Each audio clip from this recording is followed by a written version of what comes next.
In this article, we are going to see about Vogel's approximation method, and this method is also called as a penalty method.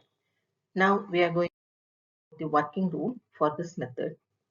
For step 1, find the cells having smallest and next to smallest cost in each row and write the difference along the side of the table as row penalty. Similarly, in step 2, find the cells having smallest and next to smallest cost in each column and write the difference along the side of the table in each column penalty. Select the row or column with the maximum penalty and find cell that has at least cost in selected row or column. Allocate as much as possible in this cell. If there is a tie in the values of penalties, and then select the cell where maximum allocation can be possible. For step 4, adjust the supply and demand and strike out the satisfied row or column. So repeat these steps until all supply and demand values are becoming 0. One example to explain this method. So find the basic feasible solution of the following transportation problem by Vogel's approximation method. So for the given cost matrix, the total supply 300 plus 400 plus 500 equal to 1200. Similarly, the total demand 250 plus 350 plus 400 plus 200 is also equal to 1200.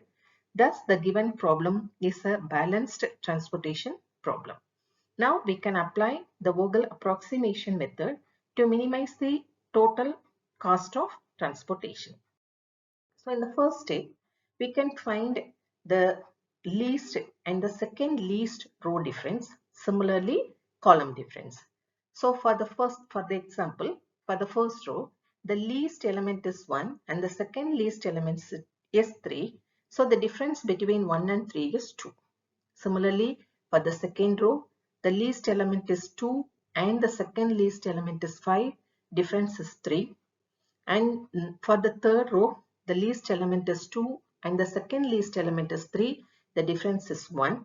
Similarly, for the first column, the least element is 2 and the second least element is 3. Difference 1. Similarly, for the second column, the least and the second least element are 1 and 3. Difference is 2. And for the third column, the least and second least element are 3 and 5 and the difference is 2. And for the last column, fourth column, the least and the second least element are 2 and 4 and the difference is 2. So the total penalty, 3 is the highest penalty. So for the corresponding row, the minimum cost is 2. So we can allocate the cost 2 for minimum of supply and demand.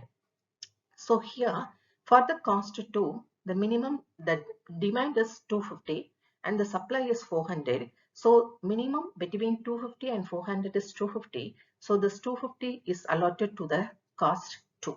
So the demand 250 is satisfied for the first column. So we strike out the first column and the supply for the source B can be reduced to 150.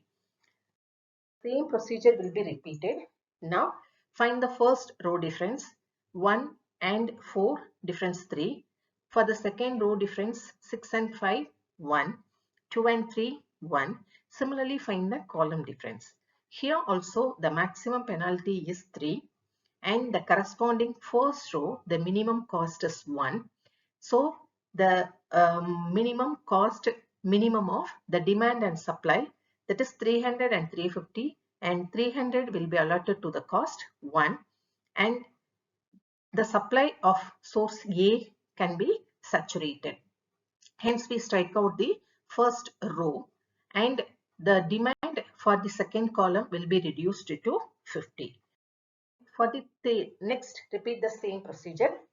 Once again find the row difference as well as column difference. So in this penalty, 7 is the maximum penalty and the minimum cost for the corresponding column is 4.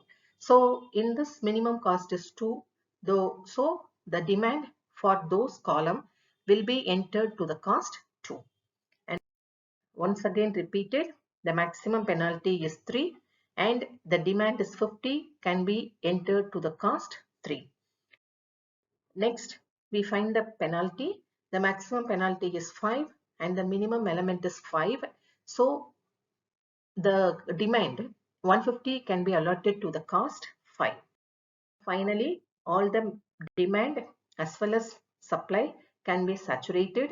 So we find the maximum transfer cost by multiplying the allocated value with the respective cell value. So the maximum transportation cost will be equal to rupees 2,800.